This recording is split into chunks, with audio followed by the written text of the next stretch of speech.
Well, when they came in, it was over 200, about 240,000, but they went up to over 400,000 because these were reserves. Yeah. So the combination was over It was a 400,000. serious army. Yes, it was a very good army, very well trained, had lots of equipment. And when the Russians went in, they only actually had initially on the ground in Ukraine, in that part of Ukraine, only about 90,000 troops. And you're asking critical questions, and I'm sure we'll know the absolute facts, but let's back up and talk about Did you understand what he Oh, yes, yeah, I do now. I did not at the time. Okay. Neither did the Russians. Okay, and we have to understand this. When he first went in, I think he thought this was his opportunity to signal to us how serious he was, as though we were going to suddenly change our approach and take him seriously. He completely misjudged this. Yeah. Putin is someone that has always been of, major Russian figures, probably the single most Western-oriented or pro-Western leader of the bunch. Very much so. Yeah, he lived in Germany for... Yes, he did. You'd have to go back to the late 19th century, early 20th century to find Russian czars who had the kind of positive view of the West that he does, or did. And I think this was part of the problem. He assumed that we would react. Well, he didn't understand that our view of the Russians was completely skewed in favor of the Russians are weak, the Russians are corrupt, the Russians are stupid, the Russians are incapable. I mean, just go down the list. This is really what people in Washington thought. And I remember having conversations with some of them in these think tanks, and I tried to tell this one gentleman who's very prominent, you see him from time to time on YouTube and television, and I said, don't you understand, the Russian military is not the same as Western militaries. You may look at them and say, well, they don't seem to be quite as polished. They don't seem to be as well-equipped or well-fitted in their uniforms and so forth. Those things are superficial. The Russian army has always had this sort of loose-looking soldier. And it's always had large numbers of non-Russians with it. Units of Uzbeks and units of Chechens and others. This is not new. Yeah, this is their history. This is their history. I said, don't reach the wrong conclusions and don't assume that these people aren't going to fight for their country. Well, they're the ones who invaded. But from the standpoint of Putin, once he gets into Ukraine, what he thought was a problem is infinitely greater. Once they get into eastern Ukraine, not only do they find this monstrous Ukrainian army for which he was unprepared, he also finds the biolab. But is the intelligence on both sides failing at the time? Yeah, I think so. I think both sides misinterpreted and misread things. No question about it. I think there are two things that have to be taken into account because I've seen it happen here. It may be that President Putin received different kinds of intelligence assessments, and he picked and chose what he thought was appropriate. I have to take that into consideration. Kind of wishful thinking. We now call them standard missiles, but they're very, very powerful and very quick, that those would show up in eastern Ukraine. And that would place them within minutes of striking the Russian nuclear deterrent and destroy their early warning systems and so forth. That's what he was worried about. But he did, when he gets in there, he finds out this Ukrainian army is actually exceptionally good. It's not perfect, but it's damn good. And they have to make a decision after about several months, what are we going to do? And remember, they tried in Istanbul, and they thought they had an agreement because the keystone in the agreement was neutrality for Ukraine.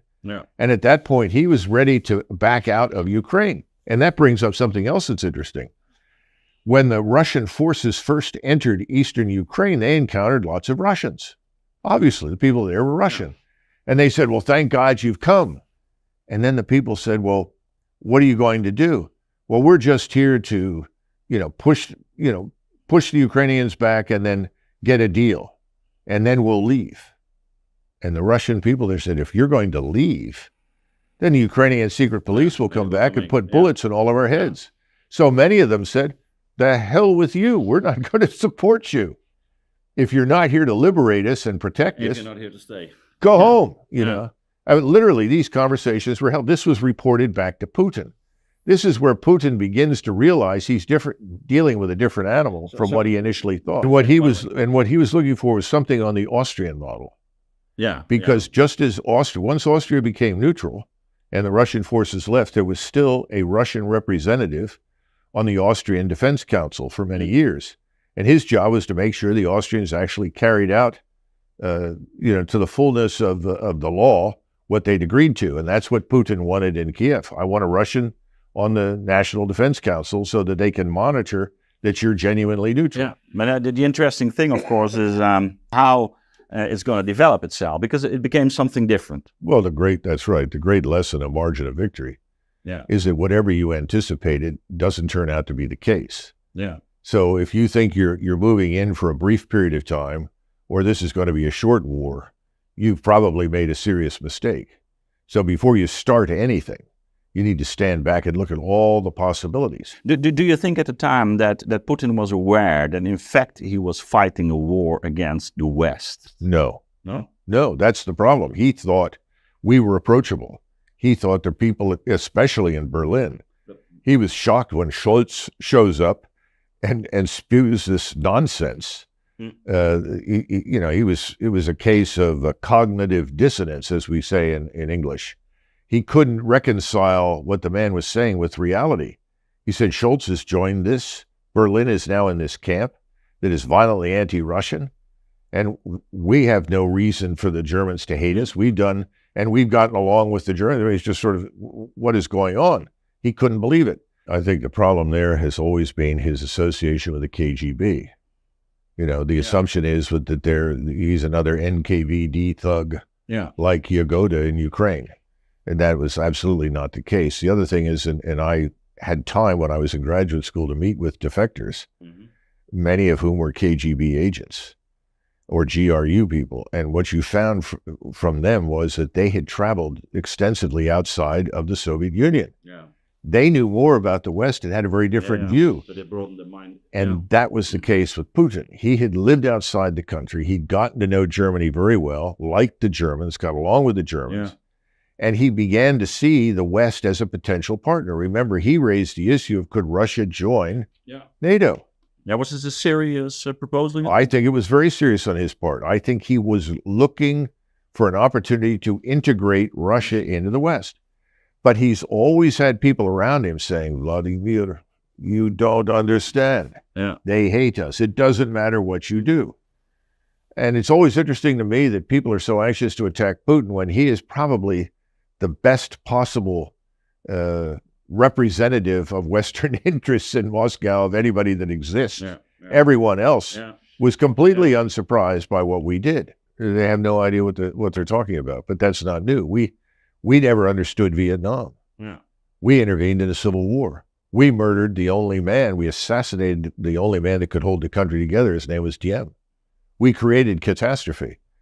In Afghanistan, after we'd gone in, the one man that everyone was willing to live with in Afghanistan was the king, because he ran what we would call a confederation, where these were regional interests and so forth. What did we do? We removed him and put in a CIA agent named Karzai. And of course, then the corruption became unstoppable. We go into Iraq, and what do? We don't understand what we are doing. America blunders in like an elephant and crushes everything under its feet, and then says, "Aren't you happy I'm here? Aren't you grateful that I've come? I'm the big elephant that's going to deliver everything you want." Yeah. Well, I think what was happening for Putin is that he starts this thing and he suddenly realizes the elephant is the enemy, not the friend. And then by June, his generals sit down with him and they said, "Look, if you're serious about this, we're going to have to change everything. Yeah. We're going to have to be prepared to fight for years. This is a large war of decision." And that's when he realizes this is an existential threat to Russia. Yeah. This is not something we are prepared under any circumstances to lose. Now, he never thought that was possible anyway, because very prudently he said, strategically, you want to fight me on my doorstep? You're pretty stupid. And he was right. But he grossly miscalculated initially. He thought he was dealing with a different set of leaders from what it was actually there. And then he decides to change everything. By the time you get to the fall, he appoints new leadership, and the Russian Air Force general who took over command effectively in the East builds this defensive thing and says, look, we can't hold everything because we don't have enough forces. You're going to have to withdraw over here from Kharkov. The Ukrainians said, "Oh, look, we the solution. The defense line he built in Ukraine." But then what's his name? I'm talking about the Russians. What the Russians built once they had established themselves in eastern Ukraine and the Russian-speaking areas. Okay. Yeah. To the north, they were very close to Kharkov, but it was very lightly defended. They only had 2,000 men up there. And the Ukrainians were told by us, because we began providing them with satellite intelligence. How's this line called? Well, it's just south of Kharkov. And it was just a plain right up to the river on the border with Russia. And we said, go ahead and attack that. And the commander said to President Putin, let him have it. It doesn't matter right now. We need to consolidate our position. Then we need to become impregnable. And when we've consolidated our position, our defenses are impregnable, then we launch offensives and we move out of them. Effectively, a repetition of Kursk from the Russian standpoint. And the Ukrainians were then invited to do what? Attack. Yeah. And we were stupid enough to tell them to attack. And what the Russians have proven and demonstrated, something they understood since the 70s, was the criticality of linking all of the overhead, space-based and terrestrial surveillance, unmanned and manned, drones, satellites, everything, with all of the standoff attack systems, rocket artillery, conventional artillery, tactical ballistic missiles, cruise missiles, everything. Let's get into that. And when that was linked, then we didn't seem to appreciate the lethality of that system. I call it in my book, Margin of Victory, and previously in my previous book in 2003, Transformation Under Fire, I call it the ISR strike complex. And I said we have to integrate ground forces, maneuver, and logistics within this larger ISR strike complex. We have to go all the way back to Ogarkov in the 19th. Yeah, that's the ISR is intelligence, surveillance, reconnaissance. And he talked about the recon strike platform in space that will allow them to target and destroy anything on the planet. Of course, they didn't have the technology. And so this was conceptual, but he was right. Well, first of all, we have to keep in mind that what were these all the production plans of the 80s? What did they do? The plans. I mean, there are lots of plans on the shelf that were never thrown away. One of the things that the Russians don't do is throw things away. That's what they I mean. Keep everything. The plans. But it wasn't just plans. You had to have the factories there. The manufacturing base had to exist. It was there. It just hadn't been mobilized and utilized. And at the same time, the Russians were always very good, and I think the Germans were, but not as good as the Russians during the Second War, of taking lessons from the field back to the scientists and the engineers. And they would come up front and look at what was happening, and they would make the changes that were necessary to improve the system, weapons platform. The other thing is that organizationally, the force that came into Ukraine is different from the force you have today. They made prudent changes, and they changed their chain of command.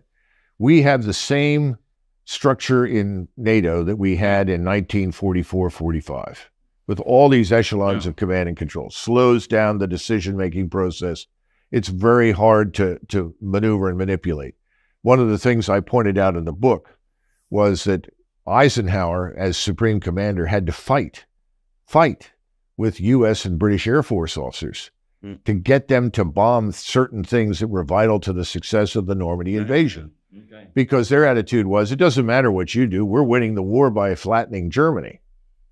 This is one of the main points also in your book, also at the end, in the conclusion, in which you say, well, there has to be a unity of command. And you see on the Russian side, and when I covered the battle, the destruction of Army Group Center in June and July of 1944, even though the real numbers that I found were interesting because they destroyed far fewer Germans than we thought, and the Germans managed to do far greater damage to the Soviets than was reported.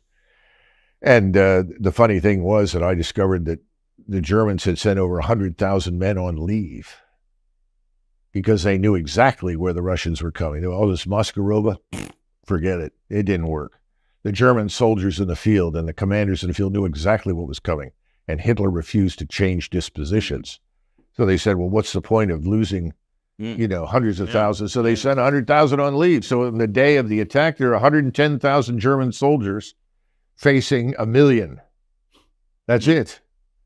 So, but you know, that's aside from the point. But what you have with Zhukov, for instance, who's the overall commander of these fronts, he is able to summon 5,000 Soviet aircraft in the space of 15 minutes and hurl them at a concentration of German troops, which was enormously effective, success. Yes, right now they are. So they have the different services are. Oh yes, they are absolutely integrated.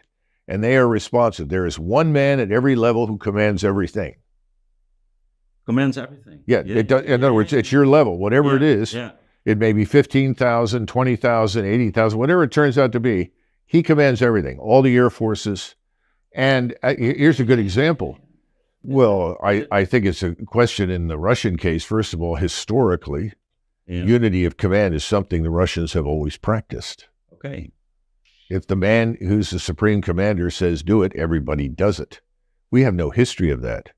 That was true under the Tsars. Now, his generals were often not the best. Well, there were also Soviet generals that weren't very good. There were some generals that were initially out there with the forces that went into Ukraine, as well as colonels and others. They're gone. They were removed. And you talk about democracy. There was an incident involving infantry. These were paratroopers that had been placed under the command of a brigade commander. When was that? This would have been the fall of 2022. Okay. They attacked and they took terrible losses. Yeah. And the paratroopers came back and they sat down and wrote a letter. They gave it to newspaper journalists and they explained why they'd failed in this attack, because all of the measures that should have been taken were not. And the man who was in command was at fault. That was brought to Putin's attention.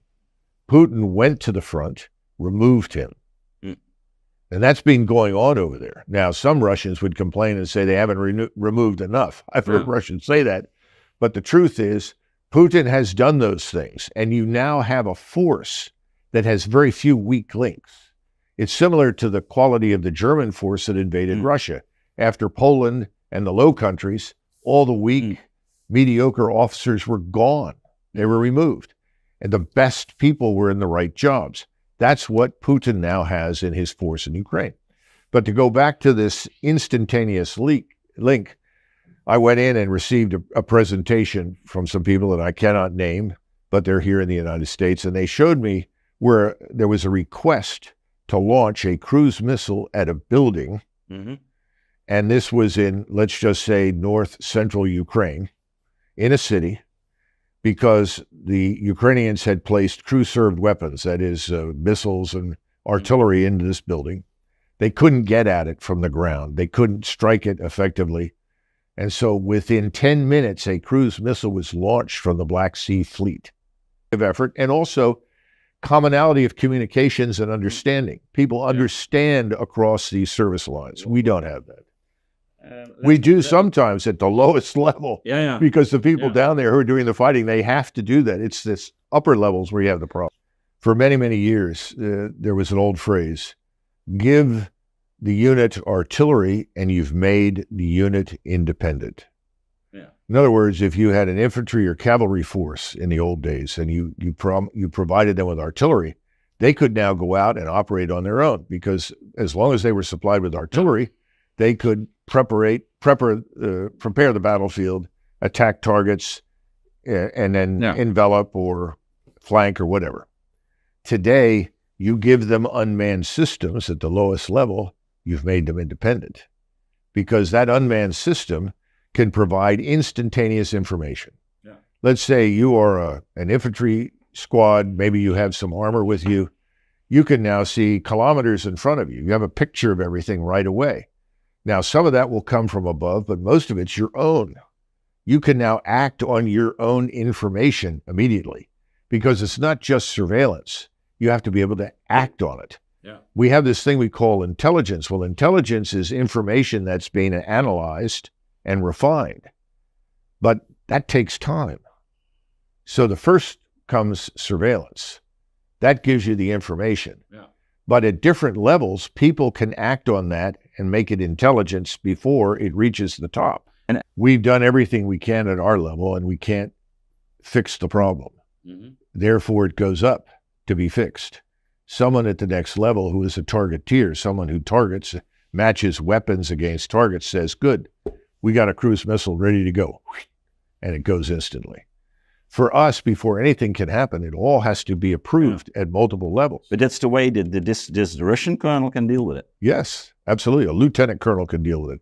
Captains can deal with it. I watched video of a Russian tank commander from a Russian tank platoon, and he's directing an entire battle that involves rocket artillery, conventional artillery rounds, some infantry on his flanks against a Ukrainian element that is just being annihilated, decimated. It's fascinating because it's a kind of a decentralization. Yes. But you've got to prepare for that because you want to be decentralized. You don't see massive concentrations of Russian forces on a narrow front the way you did 80 years ago because that's a target. Yeah. You want to be dispersed. You want to concentrate your fire and then briefly exploit it by concentrating some of your force, but then go back to dispersion as a matter of protection. And then you have to build in your own integrated air defense. Yeah. We have no integrated air defenses in NATO. Right now, we can protect 5% of NATO territory from air and missile attack. Think about that. Yeah. And people talk about going to war with Russia. But they're idiots. What does that mean, having an integrated air defense? That means that you have different kinds of air defense weapons at every level. You'll have the shoulder fired. You bring it along with you. And it all moves with you. And you'll see as the Russians move, they will halt at a certain range because they don't want to get out from under the integrated air defense umbrella. Because if they get out from under that, if they outpace it, then they can be detected and struck dramatically. And they learned at a very high pace. For instance, they've gotten to fight with brigades. But in contrast to us, we'll have a brigade of, say, 5,000, maybe less, maybe more, and we'll fight that unit. What the Russians do is that they have the brigade headquarters, and they always have 5 battalions at their disposal, on average, 4 or 5, but they rotate them. Okay, it's been 48 hours. This battalion goes back for rest. Another battalion comes in and takes its place. So they are very sensitive to the impact of close combat on their own troops. They never mentally and physically. They never cared in the past because I know history very well. And even great commanders. Because fighting the Germans, they were just They took at least twice the losses that they admit publicly. When I was in Moscow in November 2001, and I was there, I was still on active duty then, and I was there as a delegation, and we went to the Russian General Staff College, and we met with the Russian General Staff. And they told me, I asked point blank, I said, what about the losses during the Second World War? We all know that, the official losses are inaccurate. They said, oh, that's true. And so I asked, what is the right answer? And they said 2 things. They said, in the NKVD archives, this is the secret police archives, we've been counting the losses. We're up to 39,900,000. Now, remember that Stalin executed 1 million soldiers in the Soviet army for refusing to fight the Germans. Very few people know that. The Germans executed 23,000 soldiers in the whole war for failing to obey orders under fire. Think about the difference in the two. Stalin's army was a slave army. People were driven like slaves into gunfire. At the same time, they said, take whatever figures are there, the official Soviet figures, and multiply them by a factor of 2 or at least 1.5. And then you'll have a better picture of the losses of just soldiers, which they estimated to be 15, 16 million. Yeah, but what happened was that MI6, the CIA, working with the Ukrainians, dusted off all of this nonsense, all this business from the Second World War, and repurposed it and sent it out, saying, well, this is the same thing as you've seen in the past. My sources are a combination of things. I've had to depend heavily on friends in Europe that I've known for years, and some of those are actually on the other side, as well as in Ukraine. For instance, there's one, I shouldn't even say it, but I will, one Pole who has grandparents who are Ukrainian. and relatives that are in a position to talk. And they give a very different picture of what's happening. I mean, today, the picture that is emerging is that all the Ukrainian people just desperately want an end to this. Yeah. You now have Ukrainians are saying, for God's sakes, let the Russians come and put an end to this, insanity. You have Ukrainian soldiers being interviewed that you can watch on Telegram saying, yes, I know. Yeah. We should go with them and kill this Zelensky and this crew. But how many casualties are we? On the Ukrainian side, I'm reliably told that it's now probably 600,000 Ukrainian dead soldiers, over 1 million casualties. And remember that they haven't had the effective medical evacuation and treatment that exists on the Russian side. Okay. The Russians have had probably 50,000 dead, although some claim less, some claim more. I would certainly say 50,000. You might come up with numbers for 55 to 60,000, particularly if you look at the Donetsk and Luhansk militias and perhaps Kadyrov's Chechen forces.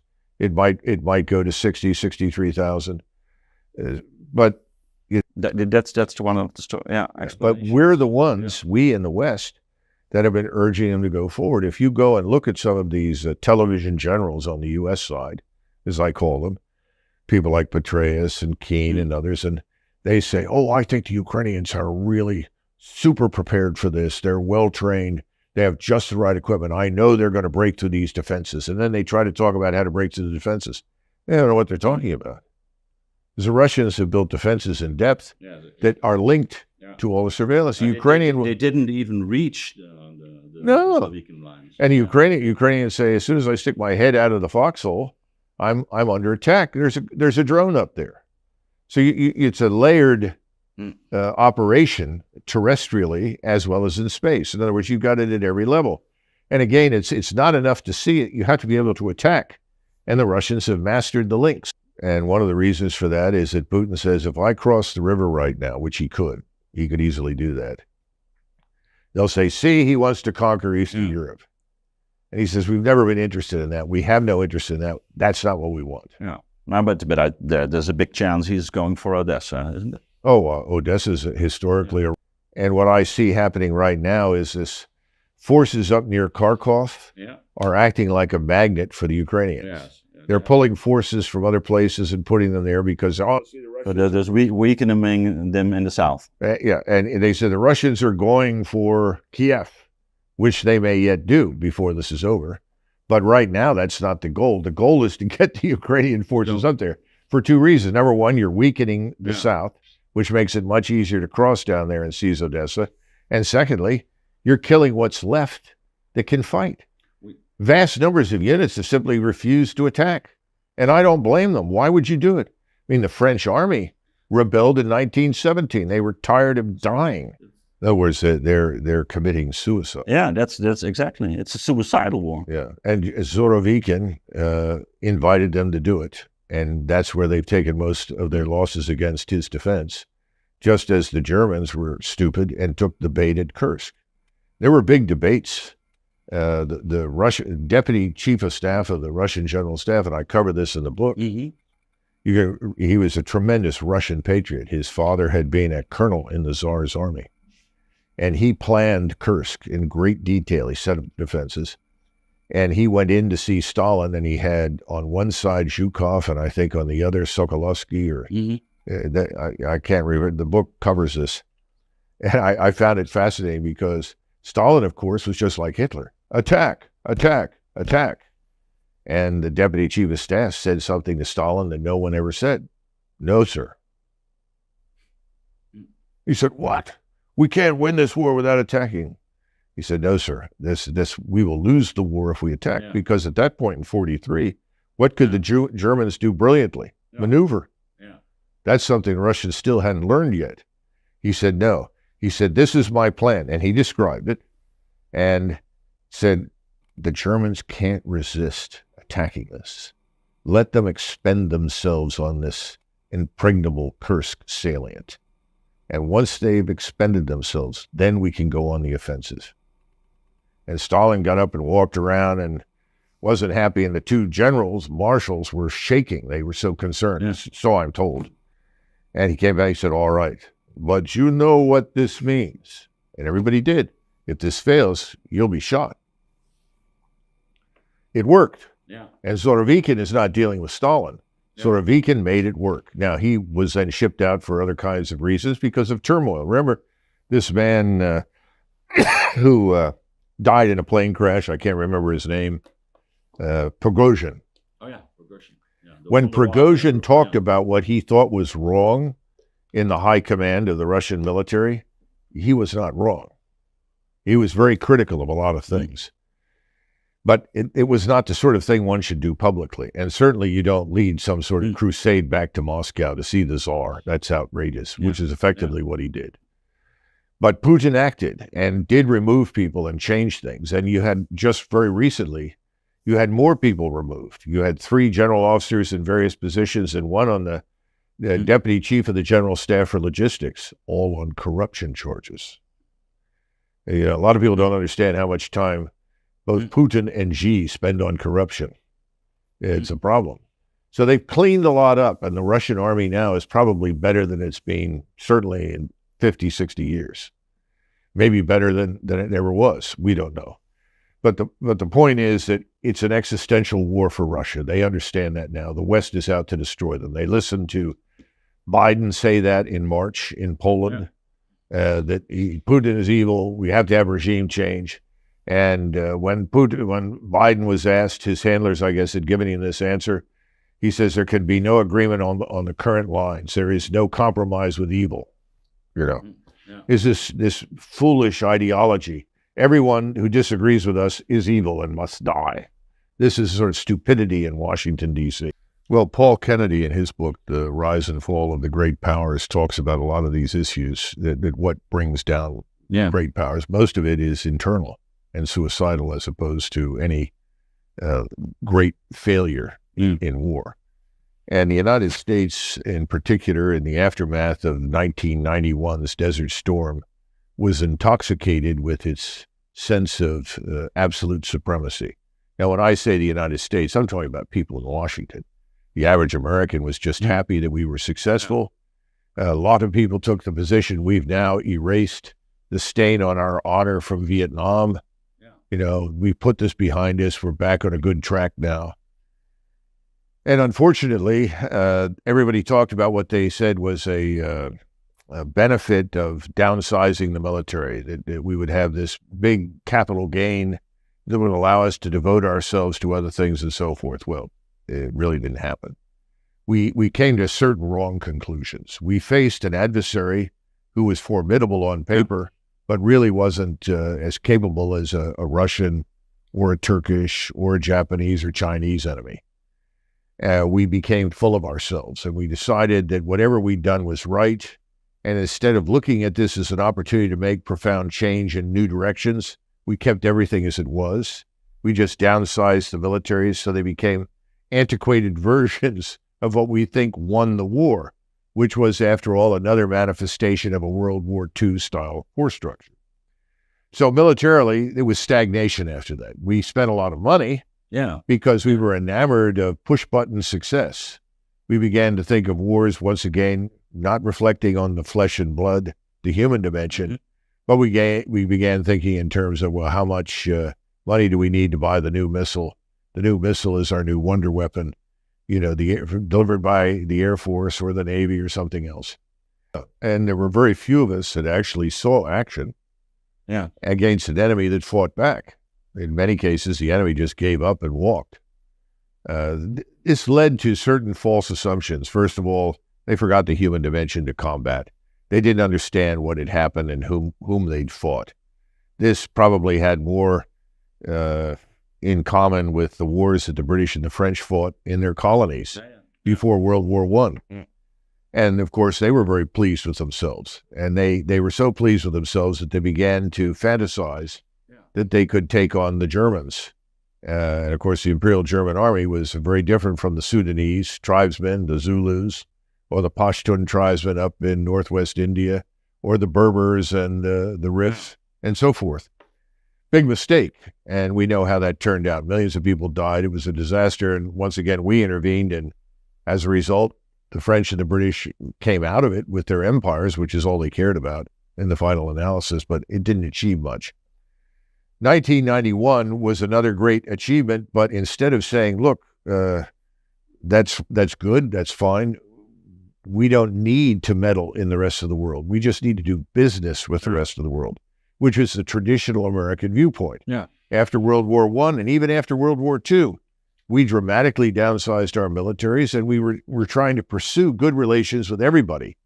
We discovered that we'd actually not won the Second World War that Stalin had, and now we had a tremendous adversary or opponent in communism. Well, after 1991, there was no such thing. There was nobody out there. And that led us to the false assumption that we could do anything, anywhere, anytime that we wanted to. And you have this famous memorandum penned in the Pentagon by Paul Wolfowitz, who at the time was, I guess, the Undersecretary for Policy and Strategy, something like that. And it simply said this: we're the boss. There's nobody. It was the famous unipolar moment. Yeah.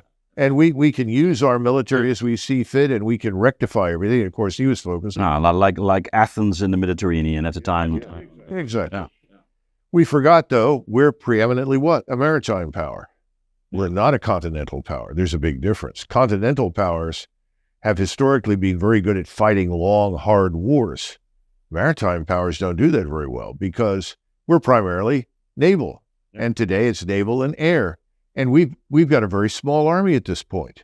We can't even recruit for it. We're having trouble recruiting for all the armed forces. But what people have to understand is that we are a version of the British Empire. But we probably should have taken the opportunity to change our relationship with the rest of the world, to demilitarize it, which is what I talk about doing now. But we didn't want to do that because the military was our trump card, we thought. Madeleine Albright, who told General Powell, you keep talking about this great army. Well, we want to use it. We want to go to Somalia. We want to go to Haiti. We want to go to Bosnia. I was in the War Plans Division of the Army Staff in 1994, and I was asked to write a memorandum. I had a wonderful boss, very competent man, full colonel, should have been a general. His name was Foster, Bill Foster, very smart. He said, look, Macgregor, just put this together. We need a 2-pager. And I said, well, what do you want me to say? He said, well, I want you to say what you think, but I think you think what I think. And I said, well, what's that? He said, what the hell are we doing in the Balkans? America has no interest in that place, and we don't want to be embroiled in this Balkan Civil War. If the Europeans want to go in there, we can support them. And was very well received when it went up to the Army Chief of Staff, who took it to the White House after they'd had a meeting in the tank. Yeah. That's what we call where the Joint Chiefs meet. And it said, the Balkans historically is an area of Russian interest, not American interest. You know, moving into the area will not be well received in Moscow. And we wanted at the time, well, now you're talking about the military. Yeah. We wanted good relations with the Russians. We weren't interested in confrontation. On the contrary, we saw them as partners. So what are we doing there was the question. And the Chief of Staff agreed, went over there, but of course it went nowhere. And a year later, I was in Sarajevo representing the J6. Was it the J6, J7, J5, J5, who at the time was Wes Clark. He was a 3-star, and I went there to represent his. Then I came back to Dayton, and we embroiled ourselves in Bosnia-Herzegovina. And then just a year later, and this is I guess it was a couple of years later, this would have been November 97, I'm at Supreme Headquarters Allied Powers Europe under General Clark, and we're still dealing with Bosnia, but now we're beginning to see trouble in Kosovo. Yeah. And you know the rest of the story. And again, these old issues came up again. You know, the Germans in particular, the military, were very uncomfortable with this whole business in Kosovo. And they kept saying, you know, we don't really want to go there. We don't have a good history down in Yugoslavia. We don't want to intervene there. And I said, well, I agree with you. The French were sort of, they went along with the idea.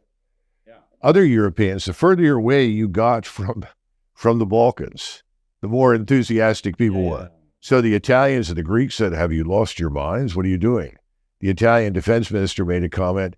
He said, you realize that if we go into Kosovo, we become the new Serbs. And then tried to explain what was going on there and the Albanians and the criminality. And it was hopeless. But this was a steady march into more and more interventions. And remember, we'd failed badly in Somalia. We went there to rescue people from starvation, and we got into a war because we didn't like the tribal chiefs, and we were told we're going to nation build in Somalia. You know, so this is a long history, and the anti-Russian sentiment really takes off in a major way in Kosovo, because the Russians made it very clear they didn't like this, they didn't want it, and they were offended. And you see, remember this caravan of Russian BTR-60s that came up all the way from Bosnia into Kosovo, flying the Russian flag, and the Serbs were cheering them because the Russians were so weak at that point and so incapable. There's nothing they could do to stop us from what we'd done to the Serbs. And the Germans were horrified because they said, why are we bombing these people? Yeah. And what was heard most readily or most often inside NATO circles from those of us in uniform was, we thought NATO existed to prevent wars from breaking out in Europe.